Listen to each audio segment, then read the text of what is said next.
Bismillahirrahmanirrahim. Jangan lupa subscribe ya. Sekarang tersebar sebuah kata yang menunjukkan kerusakan iman umat Islam. Allah tidak adil. Itu sering kita dengar. Malah yang saya heran, kita bukan dengar kata itu dari orang awam. Malah yang kita dengar kata itu dari orang yang biasa majlis ta'lim dan majlis zikir. Kenapa dia berkata Allah tidak adil? Karena dia saat masih nakal, saat masih dosa dan maksiat, Allah tidak pernah uji dia. Malah enak, semuanya lancar, tidak ada masalah. Begitu dia buka halaman baru, taubatan nasuha, berhenti minuman keras, berhenti minuman dan maksiat dan dosa, berhenti kembali kepada Allah, sudah jaga salat malam, sudah jaga baca Quran, puasa Isnin Kamis, rutin majlis ilmu dan majlis zikir, tertumbah banyak cubaan dari kanan kiri, bermacam-macam cubaan. Dia sambil dia tidak pernah berfikir dari mana datang itu.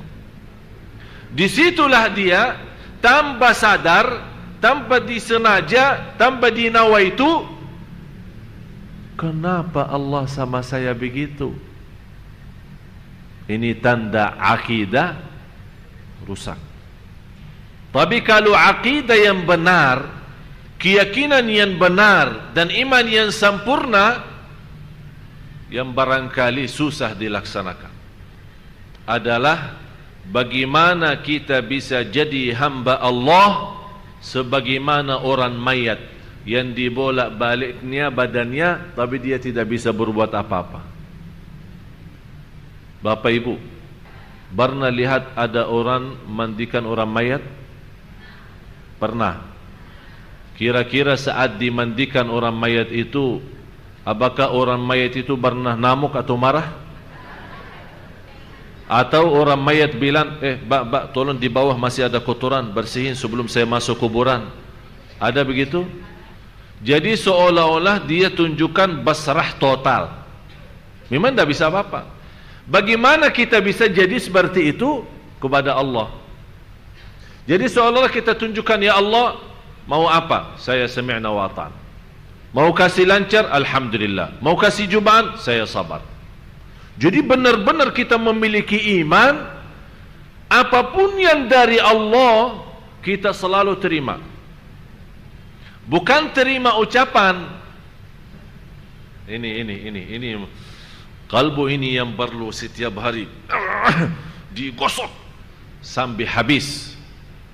Karena ini akidah yang rusak di dalam, bukan nyata keluar. Itu dalamnya yang kita punya kedalaman rusak. Yang tunjukkan kedalaman rusak gara-gara terhalang kita dari Allah. Coba maaf, kembali ke ayat yang sebelumnya, ayat 14. Coba lihat artinya apa. Bismillahirrahmanirrahim. Kalla bal rana ala qulubihim ma kanu yaksibun.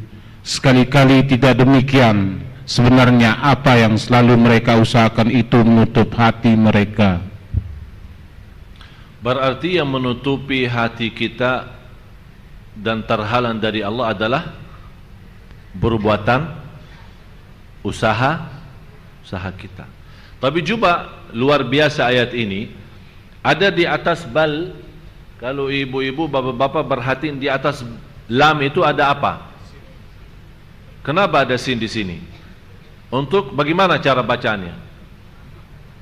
Berhenti kan? Begini bacaannya. Kalla bal rana. Tapi lebihnya di sini tidak boleh berhenti sambil nafas. Berarti harus tahan. Itu namanya diam, tapi kalau ada istilah di bawah diam itu apa? Jadi soal bukan diam lagi ya, artinya tahan nafas sebenarnya ada makna dari situ, ada makna. Kalla bal, bertahan nafas. Sepertinya kita sekarang tunjukkan bukan hanya nafas yang bertahan, semuanya dalam tubuh badan kita bertahan, sampai kalbu kita bertahan untuk menikmati ayat ini. Masya Allah. Jadi seharusnya saat kita kalla bal, kalbu kita sudah siap buka. Ada apa? Kenapa ya Allah di sini diam sampai bertahan nafas? Seolah kita bertahan kalbu, biar tidak bergetar kalbu kita, badan kita, tangan kita, mata kita, fikiran kita, semuanya stop dulu, stop. Jadi kalau seperti ini misal kalla bal rana,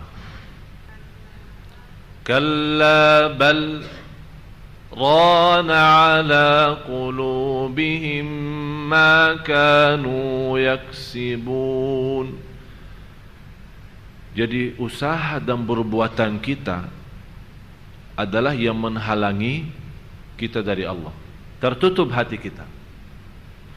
Lama-lama karena sudah tertutup hati kita, saat kita menghadapi sebuah kejadian yang tidak menenangkan hati kita, apa yang keluar dari mulut kita? Allah tidak adil, Allah tidak baik sama saya, Allah yang mentakdirkan saya berbuat riba, Allah yang mentakdirkan saya berbuat zina. Seolah-olah saat kita berdosa dan maksiat, kita lembarkan kepada Allah yang salah, bukan kita yang salah. Tapi saat kita berbuat baik, ya Allah saya sudah baik, ya Allah saya sudah salat malam. Tapi begitu salah dan maksiat, ya Allah, disalahin Allah. Itu tanda akidah rusak.